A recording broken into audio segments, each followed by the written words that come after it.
မင်္ဂလာပါချစ်ရတဲ့ပရိသတ်များခင်ဗျာဒီနေ့ကျွန်တော်တို့ပကံခေတ်သမိုင်းလေးကအကျော်ကြားဆုံးချစ်တဲ့တဲ့ပုဂ္ဂိုလ်ကြီးဆောင်လာပါတယ်အားလုံးတပိတာဖြစ်တဲ့သူရဲ့ကောင်ကျန်စစ်သားနဲ့ဘုံမင်းသမီးမနိဆန္ဒတို့ရဲ့ချစ်ချင်း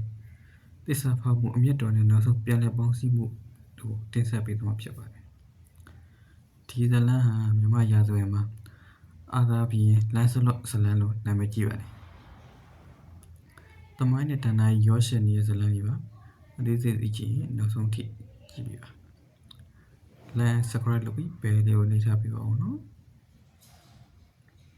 ဘိုင်းဒီနီနဲ့ပကံခေအနော်ဒါမီလက်ထက်မှာပကိုးဟန်တာဝရီကို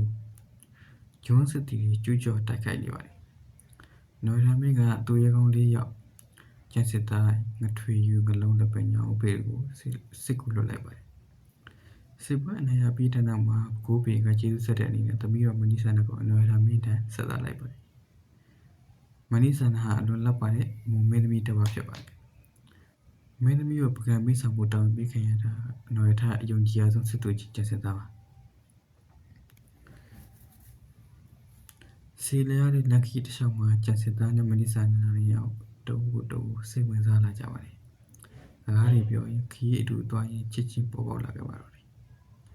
ဒါသစ္စာဖောက်မှုဖြစ်နေပေမဲ့သူတို့နှစ်ယောက်အတွက်တော့မထိန်နိုင်တဲ့ခံစားချက်ပါပကံရောက်လာတော့တရင်ကြီးကချက်ချင်းပဲပြန်လာသွားခဲ့ပါတယ်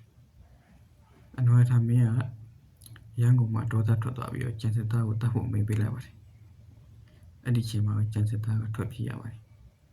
ဒါနာကြီးကမန္တလေးတောင်မှာတော့ပဲကျန်စစ်သားရဲ့ခြေရကြောက်တုံးရှိရလို့ဆိုကြပါတယ်နော်ထမင်းကွယ်လွန်ပြီးတဲ့နောက်မှာသားတော့ဆိုလိုမင်းနဲ့တက်လာပါတယ်ဆိုလိုမင်းကလည်းမနိဆန္ဒကိုပဲဆက်လက်ပြီးတော့မိမိရမြောက်ပါတယ်နောက်ပိုင်းမှာနန်းတို့ရေးတွေပညင်မတက်မှုတွေကြုံလာရတဲ့အခါမှာဆို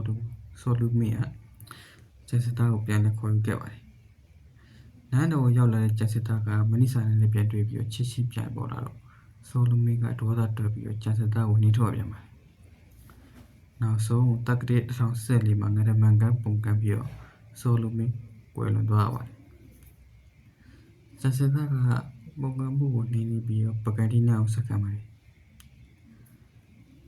နန်းတပီရဲ့နောက်မှာမနိဆန္ဒကိုပြပြဖြစ်ထပ်ပြီးတော့တင်မြောက်ခဲ့ပြန်ပါတယ်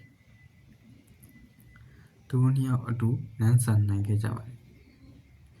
ဒီဇလန်ဟာရာဇဝင်တွေကြောက်စာတွေမှာအပြည့်စုံတွေ့ရပါဘူးအဓိကရာဇဝင်စာအုပ်တွေရာဇဝတ်ကျမ်းစသဖြင့်အဲ့ဒီမှာဖော်ပြထားတာတွေ့ရပါတယ်ကျန်စစ်သားမင်းကပကံကိုကောင်းကောင်းအုပ်ချုပ်ခဲ့ပြီးတော့ဘုရားတွေတည်ထားခဲ့ပါတယ်ကျန်စစ်သားမင်းတည်ခဲ့တဲ့ဘုရားတွေမှာအနန္တဘုရားတို့အထင်ရှားဆုံးဖြစ်ပါတယ်အနန္တဘုရားဆိုရင်ယနေ့တည်းကြည်ကျက်ခံရပြီးတော့ပကံရဲ့ပြရုပ်တွေကိုလည်းဖြစ်ပါတယ်မနိဆန္ဒကတော့မင်းသုံးပါးရဲ့မိဖုရားဖြစ်ခဲ့တဲ့ထူးခြားတဲ့မင်းသမီးတစ်ပါးပါပဲဒီဇလန်ကချစ်ချင်းမြတ်တာဘလောက်အားကောင်းခိုင်မာလဲဆိုတော့ပြသနေပါတယ်သစ္စာနဲ့အချစ်ကြားရွေးချယ်ရတဲ့အချိန်မှာဘယ်လိုလုပ်မလဲဆိုတာတွေးစရာကောင်းပါတယ်တင်းတို့ရဲ့အမိကတော့ဘယ်လိုလဲကျန်စစ်သားမင်းနဲ့မနိဆန္ဒတကယ်ချစ်ခဲ့ရလားကိုမောင်မရေးပေးခဲ့တော့ဒီလိုမျိုးမသမိုင်းဇာတ်လမ်းတွေကိုပုတ်ကြည့်ရင် like subscribe share လုပ်ပြီးတော့ support ပေးပါဦးနော်နောက်ဗီဒီယိုမှာပြန်တွေ့ရမယ်ကျေးဇူးတင်ပါတယ်